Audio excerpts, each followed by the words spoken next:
patrimonialización. Bien, vamos a seguir con nuestra siguiente presentación. En esta ocasión va a ser a través de forma virtual. No sé si ya tengamos a la partera Estela.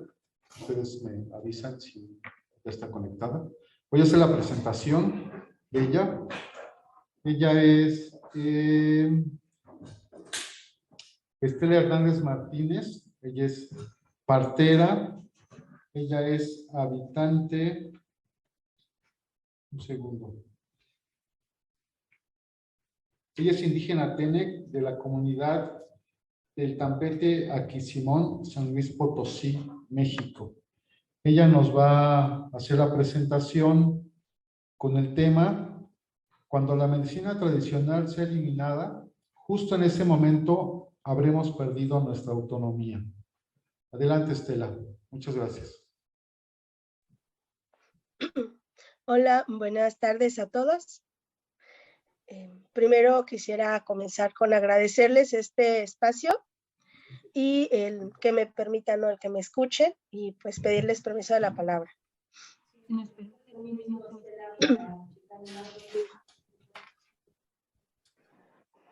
Muy bien, ¿se escucha?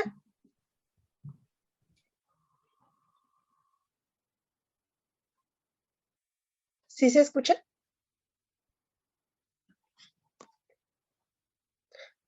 Hola, ¿me logran escuchar?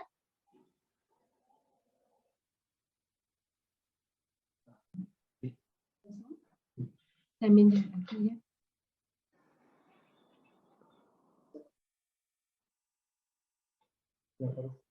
¿Sí me escuchan? No.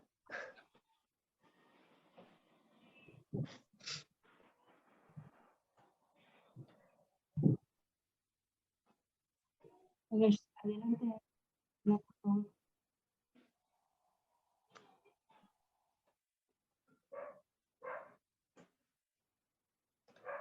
Adelante.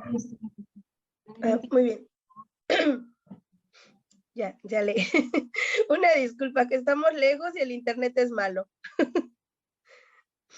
Bueno, pues buenas tardes a todos. Como ya comentaron, mi nombre es Estela Hernández.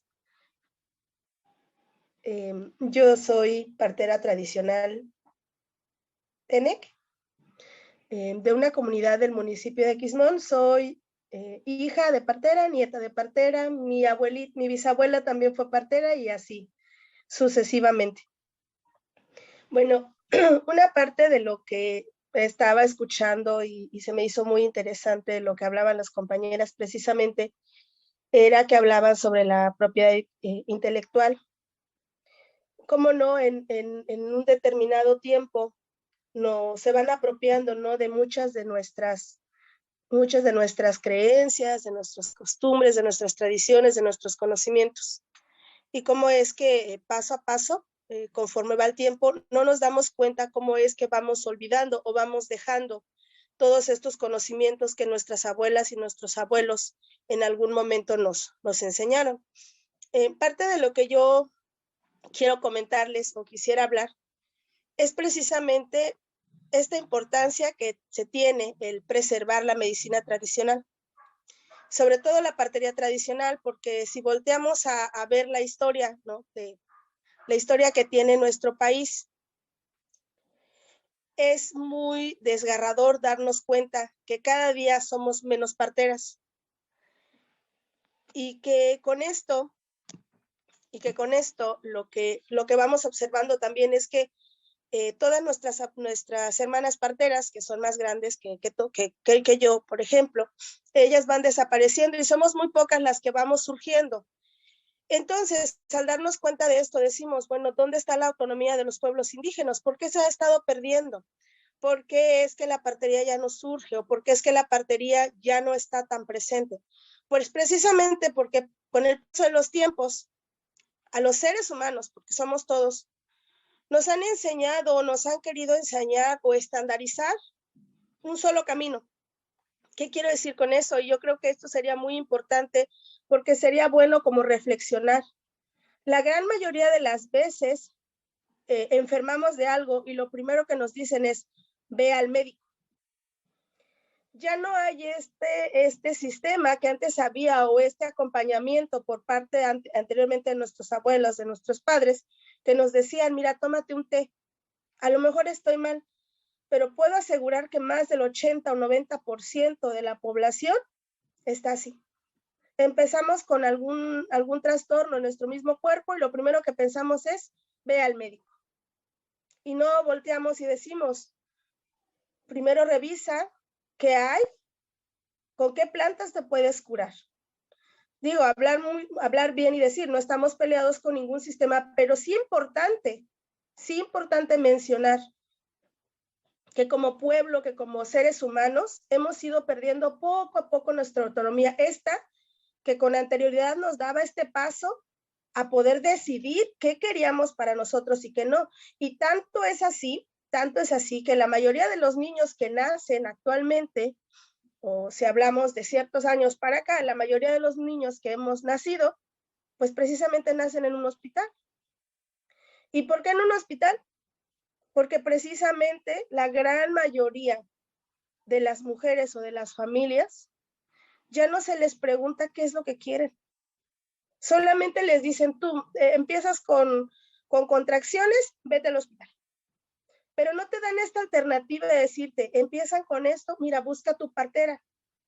Ella te puede acompañar en todo este proceso. Ya no hay esa autonomía en el cuerpo de la mujer. ¿Por qué digo yo en esta frase que el día que nosotros perdamos la medicina tradicional, el día que estandaricen la medicina tradicional, el día que pongan una normatividad para la medicina tradicional, habremos perdido nuestra autonomía? Porque precisamente es esto. Llevamos una vida, un tiempo, decidiendo por todos nosotros, porque no nos habíamos dado cuenta que estábamos perdiendo este derecho que tenemos como seres humanos de decidir sobre nosotros. Las mujeres de decidir sobre sus cuerpos. Nosotras, las mujeres jóvenes de las comunidades, a decidir seguir con las tradiciones, con los conocimientos de nuestros abuelos. Crecemos y lo primero que nos dicen es que tienes que estudiar una carrera que vaya afín a esto, porque si no, te vas a morir de hambre. De eso no hay trabajo. Pero porque precisamente nos han estado obligando a olvidar de dónde venimos. Y es por eso que yo pienso, y que la gran mayoría, no nada más yo, la gran mayoría de mis compañeros en la comunidad, de mis compañeras en la comunidad, precisamente piensan esto. El día que la medicina tradicional se pierda, el día que nos obliguen a seguir un protocolo de normatividad, el día que nos obliguen a estar estandarizados, ese día se va a perder la autonomía de los pueblos. Porque lo que yo he visto todavía ahorita es que todavía tenemos derecho a decidir qué quiero tomar para curarme o cómo lo quiero tomar. Si mi abuelita me dice, es que prepárate cierto té para que te tomes esto, después ya con estandarizado, ya con normativas, ya no va a haber eso.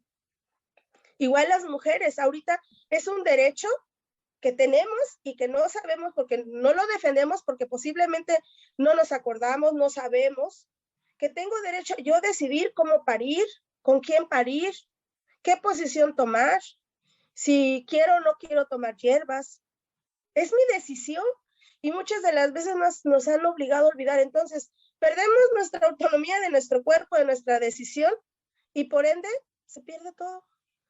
Se pierde, se va la medicina tradicional y el día que regresemos a voltear y digamos, ¿a dónde se fue? ¿Dónde están esas parteras sabias?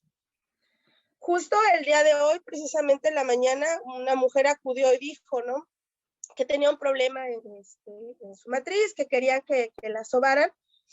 Y yo estaba, ¿no?, escuchando que le comentaban y dijo, es que quiero ir con una partera, y se ríe alguien y dice, la partera no te va a resolver eso. Y se lo dijo otra mujer y pienso, ¿no? Y digo, ¿cómo es que nos han obligado a olvidar, ¿sí?, estos conocimientos que nuestras abuelas tenían? ¿Cómo es que nos han obligado a seguir solamente un camino como borreguitos, dice la partera Alejandra, en un solo rumbo, cuando no es así?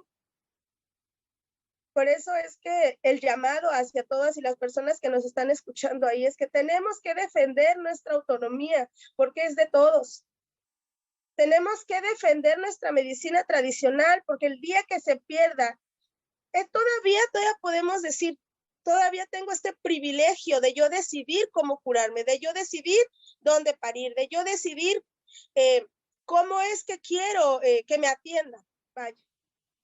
Todavía tenemos esto, pero el día de mañana que se estandarice, el día de mañana que se ponga una normatividad, ese día habremos perdido demasiado.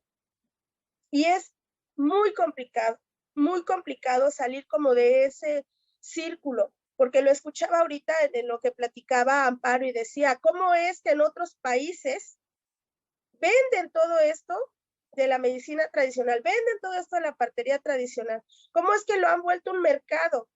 Y entonces ahora las personas que tenían este privilegio de poder curarse con las abuelas, de poder seguir este camino de la medicina tradicional, ya no lo están llevando. Y México actualmente, el país, es nuestro país, quiere hacer lo mismo. En el lugar donde yo estoy viviendo ya están haciendo una supercarretera. Es por algo. Y si están volteando a ver que nos quieren poner una normatividad, es por algo. No es porque, ay, es que me interesa y ahora quiero darles ese reconocimiento. No, nosotros las parteras, los médicos tradicionales, los sobanderos, bueno, les puedo nombrar infinidad de personas que hay en las comunidades que curan. Estamos reconocidos. Nuestras comunidades nos reconocen. ¿Sí? Nuestras autoridades nos reconocen. Entonces, no tenemos esta necesidad. Ahora hablaban de la propiedad intelectual o del patrimonio de la humanidad. Estos conocimientos que tenemos son de los pueblos indígenas, son de mis abuelos, de mis abuelas. Es necesario defender y es necesario alzar la voz, pero una voz en conjunto. Merecemos tener la autonomía de decidir cómo quiero curarme. Nadie puede venir a obligar. Todavía tenemos este privilegio de hacerlo, hay que defenderlo. Las mujeres que me están escuchando tienen el privilegio de decidir cómo parir. Exíjanlo. Tienen este derecho de poder acudir con una partera si es que lo necesitan. Exíjanlo. Nadie tiene por qué decirnos cómo, ni cuándo, ni qué hacer. Ante nuestra salud, nosotras somos los que decidimos. Como partera les puedo decir que mi compromiso es que mis hijas sigan este caminar. Pero para que mis hijas logren seguir este caminar, yo necesito que el camino esté limpio, amplio. Porque si nos ponen una normativa, estos conocimientos que han surgido de generación en generación, se va a ver paralizada. Y entonces van a decir, sí, posiblemente te digan, sí, el artículo tal, el artículo 4 dice que sí, que tienes derecho a conservar y reforzar. Pero, mira, bajo esta normativa. No se puede así. Entonces, tenemos que defender lo que todavía hay en las comunidades.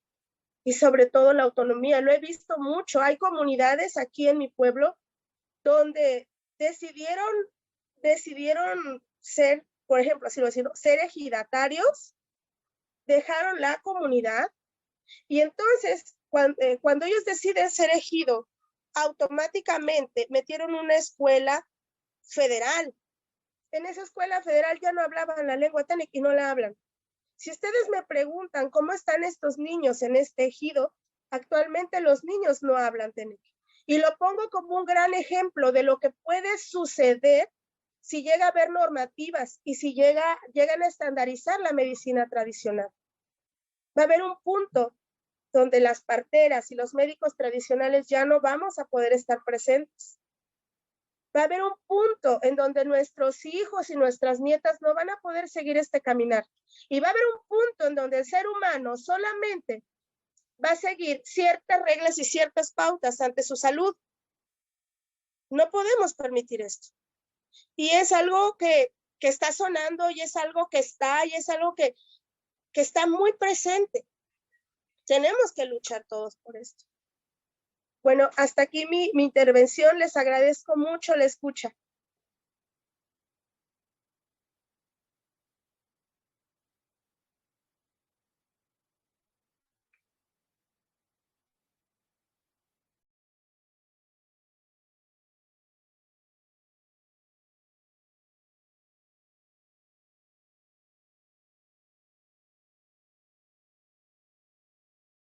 el ámbito propio de la experiencia, Estela nos dice cómo se viene redondeando lo que nos han comentado en los anteriores ponentes. Esta estandarización, esta única vía, estos diferentes, esta cuestión sistémica, nos abren carreteras, en la escuela nos obligan a ciertas cosas, en la clínica.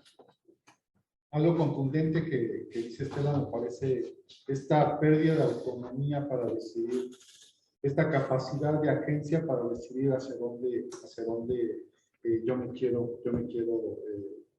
atender, en este caso en términos médicos. Bien, vamos a pasar a nuestra última presentación.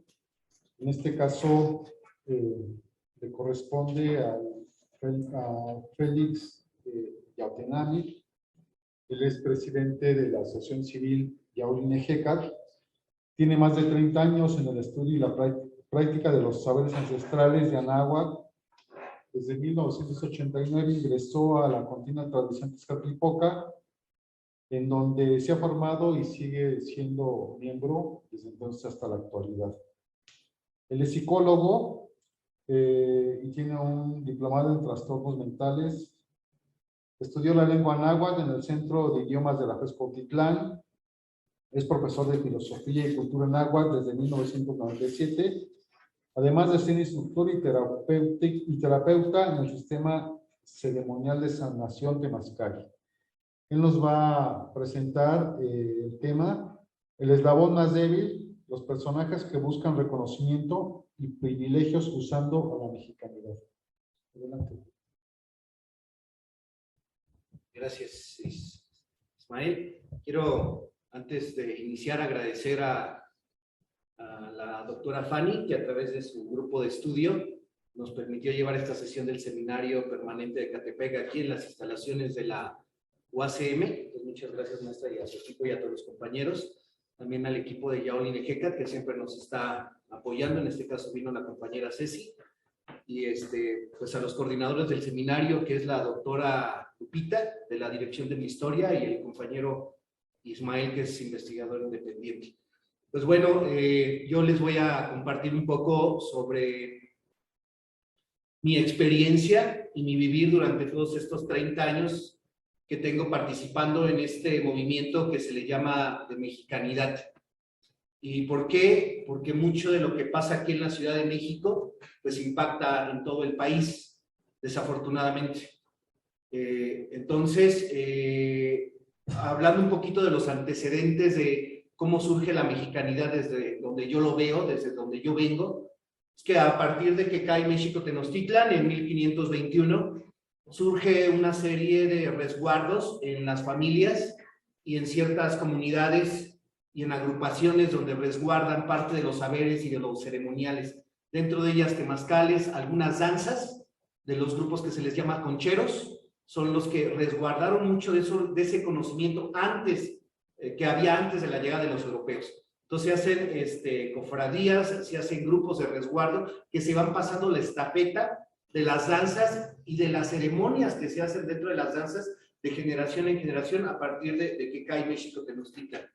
Eso por un lado. Los compañeros que se dicen concheros no nada más danzan y resguardaron danza, sino resguardaron muchos otros conocimientos que se fueron pasando de generación en generación, con ellos le llaman reliquias, y que constataban que eran herederos y que estaban resguardando conocimientos. Y les digo, no nada más de danza, que nada más se piensa que los concheros resguardaban danza, y no fue así.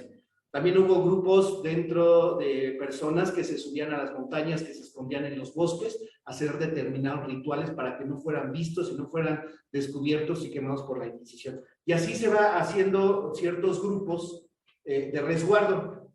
Pero viene más o menos en los años 60, 70, movimientos culturales a nivel mundial, y pues aquí en México no es la excepción, y surge ya más este movimiento de mexicanidad con grupos que se salen de la conchería ortodoxa y grupos culturales e investigadores. Y surge este movimiento que se le llama de mexicanidad, que no nada más es de compañeros de la concha que resguardar un conocimiento tradicional de manera oral, de boca a oído, sino que también se añaden investigadores, como es el caso de Tlacatzin Estíbales, como es el caso de Arturo Mesa, como es el caso de Cuauhcoatl, del Semanáhuac Tamaztiloyan. Entonces se empiezan a unir y se forma este grupo que se le llama actualmente de mexicanidad.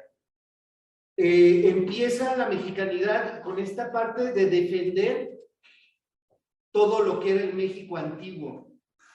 Los concheros, por ejemplo, dejan de usar lo que es el faldín y dicen, pues ya es el momento de usar nuevamente nuestros huehuet, lo que se llama tambores, y ocupar otro tipo de vestimentas, y se viene una separación. Pero aquí lo importante es que también se unen grupos de investigadores y de apasionados amantes de nuestra cultura y de la historia de México. Entonces se hace este grupo fuerte y se empiezan a unir cada vez más personas a este movimiento, principalmente con la danza, pero también estudiosos del náhuatl, pero principalmente todo se basa en la zona centro, lo que es el Zócalo de la Ciudad de México. Ahí se reúnen muchos grupos a danzar y a compartir este tipo de conocimientos.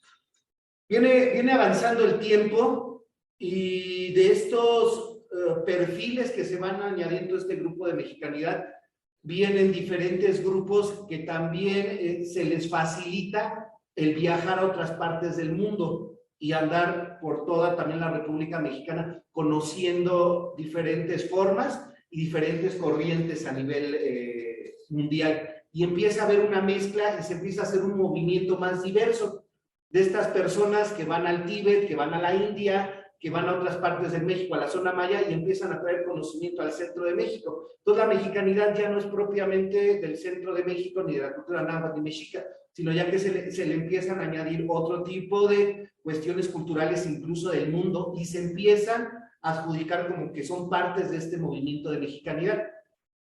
Empiezan esta parte de empezar a promocionar los pueblos mágicos, y se empieza a hacer este movimiento de mexicanidad como una defensa del México antiguo y de la cultura y de la historia, y se empieza a folclorizar aún más de lo que ya se había hecho. Y se empiezan a hacer eventos culturales que antes no se hacían y se relacionan a estas prácticas antiguas. Por ejemplo, lo que es el 21 de marzo, la batalla de Otumba, se empiezan a hacer rituales y movimientos de eventos históricos, pero se empiezan a proponer como que son eventos ancestrales y de espiritualidad, y que son muy antiguos, y empiezan a salir diferentes tipos de personajes que empiezan a aprovechar a compañeros de danza y compañeros que traían un resguardo por familias, herederos culturales de familia, y empiezan a ver ya otro tipo de grupos y de corrientes que empiezan a perfilar en otro sentido todo este tipo de conocimientos, hasta el grado de que empiezan a surgir escuelas donde se empieza a enseñar todo este tipo de cosas, y empiezan a surgir grupos que empiezan a hacer de estas prácticas de la danza, del temazcal, del copal y saumar, de la herbolaria de las plantas, un kit completo, y que lo mezclan con esta parte de la mexicanidad y que son saberes ancestrales, y lo empiezan a publicitar de esa manera, aprovechándose de las indumentarias que nosotros ya traíamos desde hace mucho tiempo atrás. Estos grupos cada vez se van haciendo más grandes, y desafortunadamente el gobierno ya no es el único que está legislando y está viendo lo de las actividades en los espacios públicos, y muchas de estas personas que tuvieron la oportunidad de conocer a los grupos de danza y de mexicanidad y de estudiar la historia desde otro enfoque, empiezan a ver cómo sacar provecho y cómo hacer negocio. Y es que empiezan a surgir las primeras escuelas de este tipo de conocimientos. En la actualidad, esta parte de la mexicanidad es usada por los grupos de interés, tanto de personas que venden productos herbolarios o empresas herbolarias, como de personas que tienen escuelas de partería y de temazcal, y somos o son los primeros que van a abrir los eventos, ocupando el folclore y no la tradición, para hacer de estas escuelas y de estas empresas como que son conocimientos ancestrales, únicamente están ocupando el folclore de los grupos de mexicanidad. Dentro de los grupos de mexicanidad siempre ha habido compañeros con un amor a nuestras tradiciones y a nuestra historia, que participan y que defienden nuestra historia y nuestros saberes, y van a ofrendar su trabajo para ello. Pero también siempre ha habido personas que aprovechan a estas personas para sus intereses propios y los ocupan como carne de cañón. Y únicamente dicen, vente a danzar, vamos a defender la medicina tradicional, porque van a legislar en la Cámara de Diputados o de Senadores, vamos a hacer una danza de protesta, y quienes están moviendo todos y están organizando son grupos que están cabildeando adentro de las cámaras. Y nada más los ocupan como carne de cañón, y dicen, miren, ahí están afuera los danzantes, y están respaldando movimientos. Miren, también para los compañeros que nos están viendo en línea, para ustedes, yo creo que es muy fácil poner un ejemplo de esto, que esto es otra invasión. Nosotros, hay una serie de resguardo de saberes tradicionales ancestrales, pero llegan vamos a ponernos en la época de 1519, llegan los europeos. ¿Cómo conquistaron, cómo dominaron, cómo impusieron la cultura europea acá? Creo que se me hace imposible que llegaran extranjeros que no conocían el territorio, que eran mucho menos que nosotros, y que hayan sometido a uno de los pueblos más importantes y más grandes vamos a llamarle de América, de Anáhuac. ¿Cómo creen que lo hicieron? Pues con la ayuda de nosotros mismos. Lo que está pasando actualmente, porque no nos informamos y no dudamos de lo que nos dicen y no investigamos y no nos metemos a ver, explícame, no lo ponemos en la mesa, no debatimos, no visibilizamos lo que está pasando y a ver en sí, cuáles son tus intereses reales. Y nada más nos quedamos con lo que nos dicen y está pasando lo mismo. En este caso ya ni siquiera es el gobierno, es el capital y son las empresas, son organizaciones a nivel internacional que nos están despojando, y entre nosotros mismos nos están ocupando para quitarnos nuevamente nuestros saberes, nuestro tesoro. La misma consigna de Cuauhtémoc dice, escondamos en nuestro corazón todo lo que consideramos como un tesoro. Pero ahora ya no son los europeos, ya ahora es el capital y son las empresas transnacionales que nos están quitando ese tesoro. Igual que pasó hace 500 años. Y a veces hay cosas que no nos dice la historia, pero quienes derrotaron al pueblo mexica fueron los mismos texcocanos, fueron los mismos de Tlaxcala, fueron los mismos de Xochimilco, fueron los mismos que se unieron para quitar la hegemonía que había en el momento.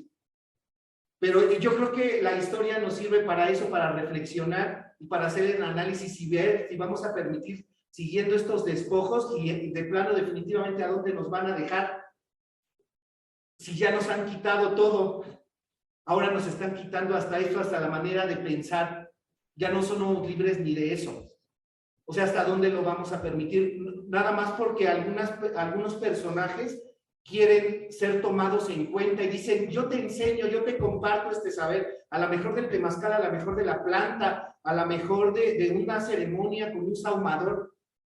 Dice que lo enseñe el compañero de tal Calpulio, mejor te lo enseño yo, y yo soy el que figuro ahí, porque también estamos carentes de una identidad y estamos buscando dónde me dan la voz y dónde me visualizan, y dónde me reconocen y dónde realmente soy visible. Y hay una carencia también de identidad. Entonces muchos compañeros queremos ser visibles y queremos un reconocimiento, entonces nos acercamos a estas escuelas, a estos grupos empresariales. Yo te hago la ceremonia porque queremos eso, y finalmente creo que todo esto que está pasando es por personas, hay unas que con intereses muy marcados y son mercenarios de nuestra cultura y de nuestros saberes, tal cual son mercenarios, el nombre es claro, pero hay otros compañeros que no saben a quién le están vendiendo ni a quién le están regalando su trabajo que les ha costado por mucho tiempo de aprender en las danzas, en las ceremonias, y a quién se lo están dando.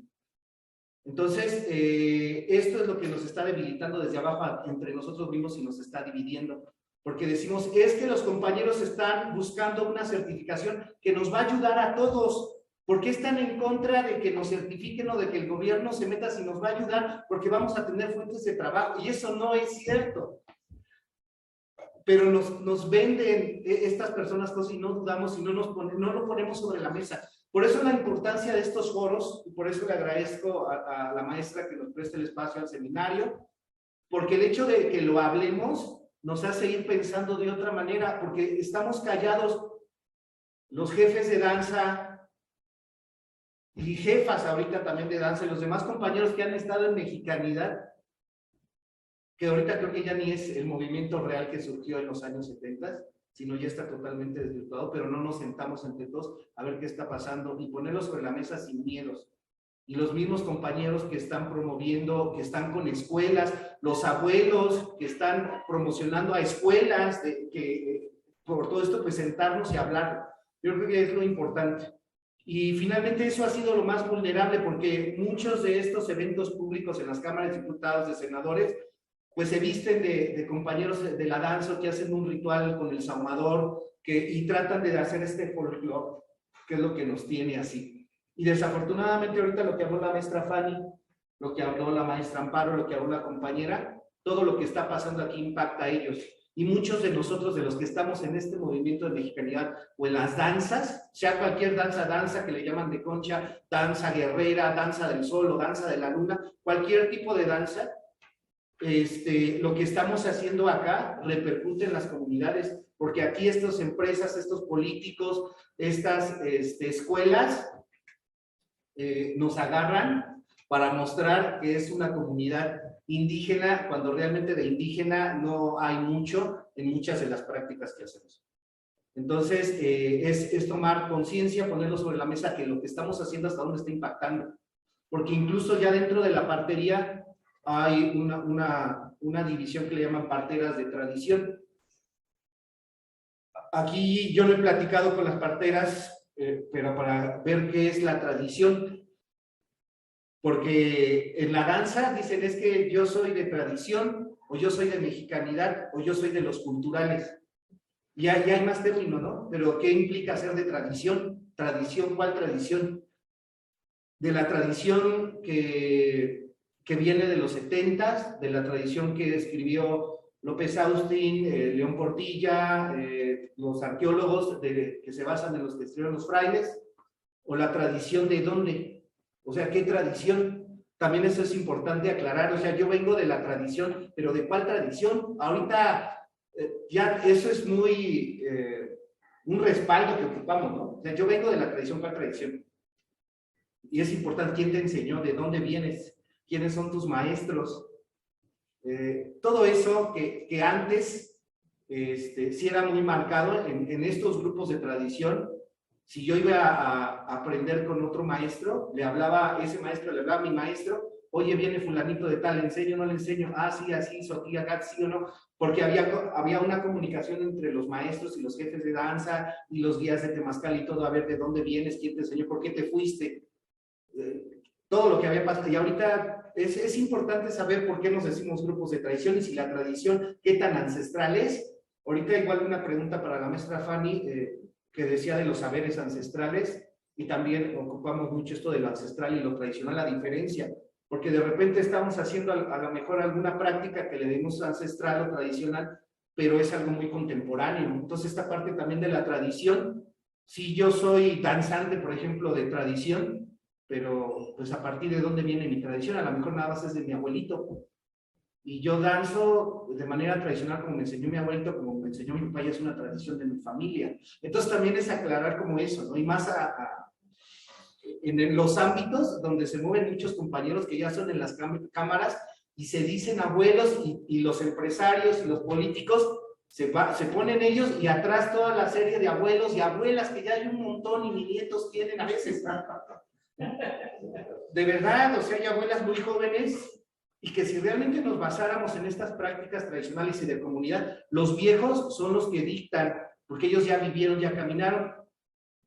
Entonces, realmente los que han caminado más, pues deberían de ser los que estén ahí, no jovencitos, de a veces 20, 25, de 30 años, de 40 años, y ya se dicen abuelos cuando no han caminado. Y si vamos a una comunidad, los mayordomos, la gente que toma las decisiones en las comunidades, son personas ya muy mayores que tienen una experiencia de vida y que han caminado, pero ahorita ya todo el mundo es abuelo. Y está bien, a lo mejor tuvieron hijos muy jóvenes y a los 30 y tantos ya son abuelos. Pero también es importante decir abuelos de dónde son y de quiénes, ¿no? Es más que nada mi participación es de mi vivencia, no he hecho mucha investigación como las maestras, pero creo que esto es para meternos todos a expresar, a hablar y sin que nadie tenga la razón y buscar una verdad, pero sin nada más hablarlo y debatirlo y ver realmente que los que nos decimos de mexicanidad y hablamos mucho de la consigna, si realmente estamos valorando ese tesoro que se escondió el 13 de agosto de 1521 y si realmente lo estamos dando a las personas que realmente lo están atesorando, o sea, que lo consideran como un shalshiwit, como un brillito de arena. Yo creo que los que se dicen amantes de nuestra cultura, abuelos y abuelas, yo creo que vale la pena ver si el trabajo que estamos haciendo todos nosotros realmente es ese, que si realmente estamos sacando ese tesoro de nuestro corazón y lo estamos dando a quienes realmente les va a ser útil y no nada más están viendo lo mismo que hace 500 años, que mientras ellos buscaban oro, plumas de quetzal, cosas hermosas, nosotros guardamos ese tesoro en nuestro corazón. Está pensando lo mismo que hace 500 años y yo creo que si es muy difícil, Ismael lo decía, las maestras también la última vez que platicamos, que esta etapa, este periodo es el más cruel y duro que estamos viviendo. Entonces yo creo que sí valdría la pena reflexionar si definitivamente vamos a dejar que nos quiten todo, siendo una de las culturas madre del mundo y de todo el sometimiento y el despojo que hemos vivido de más de 500 años, si lo vamos a seguir permitiendo de esta manera. Y más que aquí en el centro de México, en la Ciudad de México, en el corazón del país, es donde sale todo y donde este corazón pues está mermando todo lo que pasa en otras comunidades originales de México. Entonces, nada más.